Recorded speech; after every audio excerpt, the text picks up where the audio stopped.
Sir ఎందుకు చంద్రబాబు నాయుడు గారు పదే పదే ఎమ్మెల్యేలని సీరియస్ అవుతున్నారు? ఏడాది దాటిపోయింది అంటే ఏంటి వినట్లేదు లేదా? వాళ్ళకి పాలన తెలియట్లేదండి. అంటే మీకు జగన్మోహన్ రెడ్డి కూడా సరిగ్గా ఇదే వైఖరి అనుసరించాడు.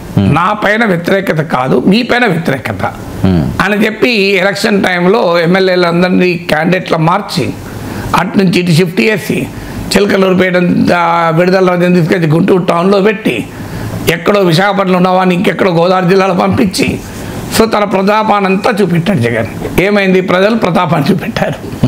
సో రాజకీయాల్లో ఎట్లుంటుందంటే నాయకుడు తాను తప్ప ప్రపంచం అంతా తప్పు చేస్తాను అనుకుంటాడు. సో జగన్మోహన్ రెడ్డి అనుకున్నది అదే కానీ నేను కరెక్టు, కానీ ఈ ఎమ్మెల్యేలు పనిచేస్తలేరు సరిగా, వీళ్ళ వల్ల నాకు నష్టమవుతుంది అని ఎమ్మెల్యేలు జగన్ ఆ రూమ్లోకి వెళ్ళి జగన్ చెప్పిందంత విని ఏమయ్యా నీ వల్ల నాకు చెడ్డ పేరు వస్తుంది అంటే అక్కడ కామ్గా ఉండి బయటకు వచ్చి ఏమనుకుంటానేమో ఆయన వల్లనే మాకు చెడ్డ పేరు వస్తుంది అని బయట గులిగిన సంగతి మనకు తెలియదా? మీ ముందట నా ముందట ఎంతమంది ఎమ్మెల్యేలు మాట్లాడలేదు ఇట్లా. అసలు వ్యతిరేకత జగన్ పైన ఉంది, అది ఆయన అర్థం చేసుకుంటలేడని. కానీ 175 సీట్లు 164 సీట్లలో ఓడిపోతే అది జగన్ పట్ల వ్యతిరేకత లేకుండా సాధ్యమవుతుందా? ఎమ్మెల్యేల మధ్యనే పైననే వ్యతిరేకత అయితే అవుతుందా? ఇక్కడ కూడా సరిగ్గా అదే పరిస్థితి ఇప్పుడు. ఎందుకంటే తెలుగుదేశం ప్రభుత్వం పైన అసంతృప్తి మొదలైంది. ఆ అసంతృప్తి నుంచి ప్రభుత్వంలో ఉన్న వారికి, ప్రభుత్వ పెద్దలకు అసహనం మొదలైంది. ఆ అసహనాన్ని ఎవరి మీద చూపాలి? మరి అసంతృప్తి ఎందుకు మొదలైంది? మీరు ఇచ్చిన వాగ్దానాలేమో చాలా ఎక్కువ, అలవి కాని వాగ్దానాలు ఇచ్చారు.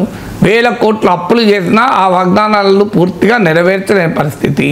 అందుకే సూపర్ 6 అమలైందా అని అడిగితే నోరు మందమంటాం, మీరు ఇంకేమన్నా అడిగితే మీ మీద బూతులు తిడతాం సోషల్ మీడియాలో.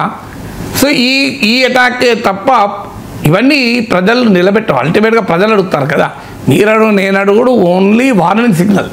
మనం అడగకపోయినా వాళ్ళు అడుగుతారు ప్రజలు.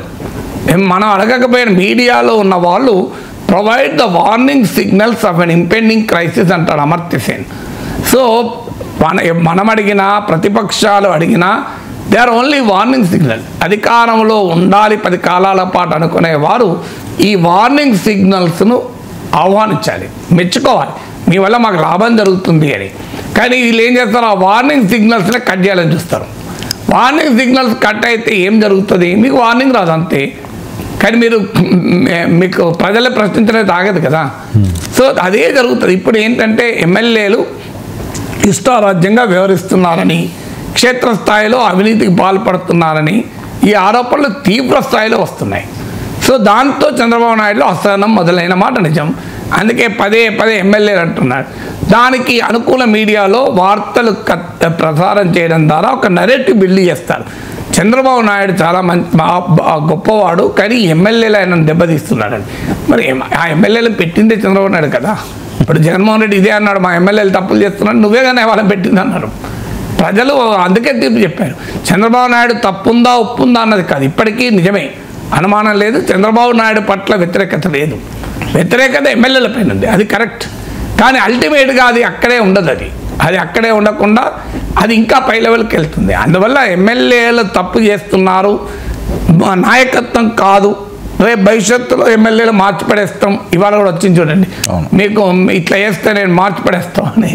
సో మార్చినా కూడా జగన్ గెలవలేదు, అది మర్చిపోకూడదు కదా. అల్టిమేట్గా ఎమ్మెల్యేలు తప్పులు చేసినా, అధికారులు తప్పులు చేసినా మీరు ఒకసారి అధికారుల మీద పడేస్తారు, అధికారులు తప్పు చేస్తున్నారని. అల్టిమేట్గా దానికి జవాబు చెప్పాల్సింది అధికారంలో ఉన్న రాజకీయ పార్టీయే. You cannot throw the blame on someone else కదా.